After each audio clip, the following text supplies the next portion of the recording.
Hello again to another Agakala React, and today we will be watching 10 movies nobody saw in cinemas, but everyone watches on TV, from whatculture.com. So, I have my tops that maybe they'll be there, but not tops.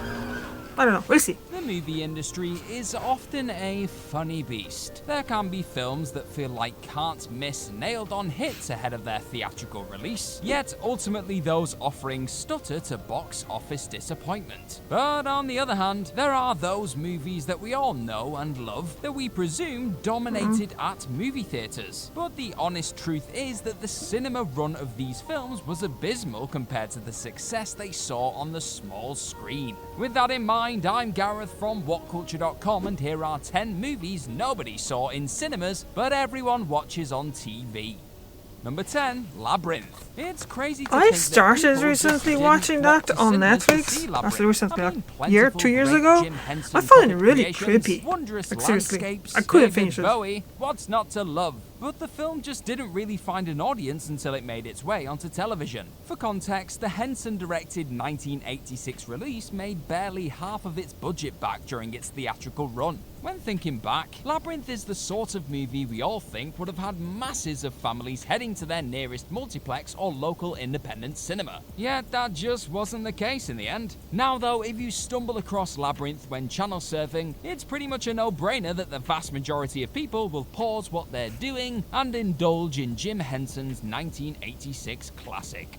Number 9, The Wizard of Oz. 1939's The Wizard of Oz is a film that the vast majority of cineasts have seen and adored. When the picture was released to theaters though, it quite frankly tanked. Costing $3 million to make, The Wizard of Oz actually lost $1.1 million for MGM, and was initially viewed as a calamitous failure. The true success of The Wizard of Oz came when it began to air annually on CBS in the United States, and it wasn't until the 1950s that the movie started to slowly get the recognition it so rightly deserved, with many becoming instantly enamored upon a first watch of Victor Fleming's movie, and we've been following that yellow brick road ever since.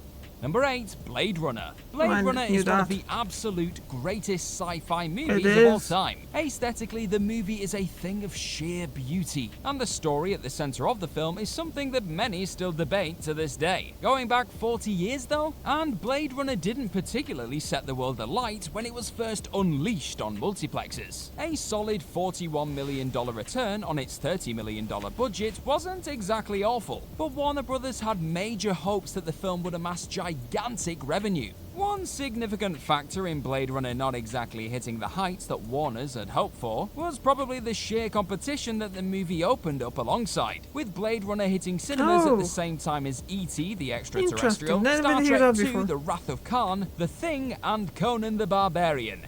Yikes. Of course though, the sheer magnetism of Blade Runner ultimately resulted in the film being an absolute can't miss each time it's been shown on TV in the years after its initial release. Number 7, Heathers. When people think of those movies labeled cult classics, one that forever springs to mind is 1989's Heathers. And while certain other such cult hits found their audience upon getting a DVD or Blu-ray release, for Heathers it was a case of its popularity getting a major shot in the arm upon landing on TV. During its cinema run, it was a vastly different story for Michael Lehmann's movie, with the picture being a financial failure, taking home just $1.1 million at the box office from a budget of $3 million. However, slowly but surely, Heathers began to build momentum. Wait. Was that being a financial? No. For some reason I thought that was a woman. Taking home just $1.1 million at the box office from a budget of $3 million. However, slowly but surely, Heathers began to build momentum, with TV airings of the movie causing an increasing amount of people to realize that yes, the film was actually pretty damn good. Well, grim and dour at times, but pretty damn good nonetheless.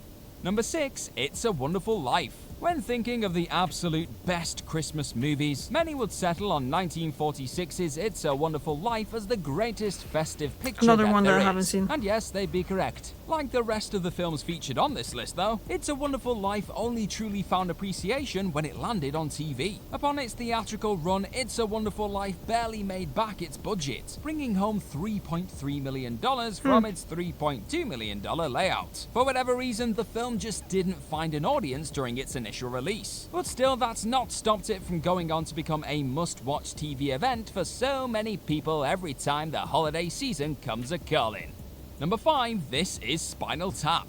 Few films conjure up quite as many laughs on repeat viewings as this is Spinal Tap. Sure, there are a few other daft comedies that have the same quality to them, with Step Brothers, Ace Ventura, Pet Detective, and Dumb and Dumber, just a few select films that remain entertainingly hilarious whenever you watch them back. The difference between those 3 films and This is Spinal Tap, though, is that trio of pictures all did huge numbers during their theatrical runs. Whereas This is Spinal Tap, well, people just opted to avoid it at cinemas for the most part. To be clear, This is Spinal Tap managed to turn a modest profit during its initial theatrical run, but the masses seemed a tad confused by the fictional Spinal Tap band itself. Given the way the movie is presented, people believe that Spinal Tap were a real band, but with nobody having actually heard of Spinal Tap, why would large numbers of people rush to see a documentary about a rock group they knew next to nothing about? You can see the problem. Thankfully, the VHS release of This is Spinal Tap started to cause some mild buzz for the film, and that buzz was amplified tenfold when the picture began to screen on TV. In the years since then, the movie has become one of those that you simply have to watch whenever the opportunity arises. Number 4, Willy Wonka and the Chocolate Factory. Revered as a legendary movie by so many people who have seen the picture so many times over the decades, Mel Stewart's Willy Wonka and the Chocolate Factory actually struggled to find an audience when the film was first delivered to cinemagoers. Unfortunately, the movie only amassed $4.5 million at the box office, which proved to be a major disappointment for Paramount Pictures. The initial theatrical release of the picture did earn solid reviews from those who saw it, but it was only when Willy Wonka and the Chocolate Factory started hitting TV screens in the 1980s that the film saw a massive jolt in the arm when it comes to popularity. Since then, the 1971 antics of Willy Wonka and Charlie Bucket and Co. have continued to be a constant TV favorite for generation after generation. Number 3, numerous John Carpenter movies. In 1978's Halloween, John Carpenter has a movie that spent decades classified as the most profitable film in all of cinema history. Away from Halloween, however, it's a tad bizarre to realize that shockingly few people flock to cinemas to see some of Carpenter's other works, even though so many people hold much of the iconic horror master's work in the highest of regard. And said pictures will forever be watched time and time again when found playing on TV. When you think of Big Trouble in Little China, The Thing, and They Live, they're all films that most of us will happily sit and watch whenever they're on TV. The thing is though, no, not that thing, all 3 of those weren't exactly watched by all that many people when they were released theatrically. In the case of Big Trouble, that 1986 release cost up to $25 million by the time all was said and done. Yet the box office haul from the picture was just $11 million. For The Thing and They Live, those movies fared a bit better at the box office, but they still fell way below what 20th Century Fox and Universal Pictures respectively were expecting. Thankfully though, they all managed to secure a place in our hearts once they began to spread across the small screen. Thing is a very good movie. Number 2, The Iron Giant. 1999's The Iron Giant is a brilliant movie that many look back on fondly. Yet this was again a film that people, for the most part, avoided at the cinema. What is wrong with us? This is a picture that so many hold up as one of the greatest animated movies in history, but it's a film that massively derailed the animation arm of what Warner Brothers would hope could somehow rival the output of Disney. A robot arriving from space to befriend a lonely young boy in 1950s America is the stuff of heartwarming dreams. But it's a heartwarming dream that wasn't experienced by most until TV showings of the movie. To indicate just how poorly The Iron Giant did during its cinema run, the Brad Bird directed effort didn't even make its budget back at the box office. Again though, The Iron Giant is something that so many will just drop everything to watch as and when it's airing on TV. And for good reason, it's bloody great. Number 1, The Shawshank Redemption. When people think of The Shawshank Redemption, they think of a true all-time classic of cinema, and rightly so, for the film received an incredible 7 nominations at the 1995 Academy Awards. The truth of the matter, though, is that the vast majority of Shawshank fans never actually saw the movie in cinemas. Instead, it was the first run of TV showings of the film that caused the picture to prove as popular as it became. Upon its release in 1994, Frank Darabont's adaptation of Stephen King's Rita Hayworth and Shawshank Redemption novel was anything but a box office hit. Having cost $25 million to make, The Shawshank Redemption's initial cinema run saw it bring home only $16 million. Critical praise and the many subsequent award nominations would prove to be a major factor in people giving The Shawshank Redemption a shot on VHS, and when it first started to air on TV. As for why the picture's cinema run was a bust, the reasons given range from audiences being confused by the movie's title, "I know, we're a simple bunch," to an overall lack of interest in prison-set films, to The Shawshank Redemption hitting theaters at the same time as Pulp Fiction and Forrest Gump, which, to be fair, is rather insane competition for even the mightiest of flicks. Yep, that's true. That's our I list. do agree with that. Movies nobody saw in cinemas, but everyone. Yep, that's absolutely agree with the fact that if not the Pulp Fiction and Forrest Gump, the Shawshank Redemption probably would do better. If people had to choose between 3 movies, and they probably knew about the 2, So,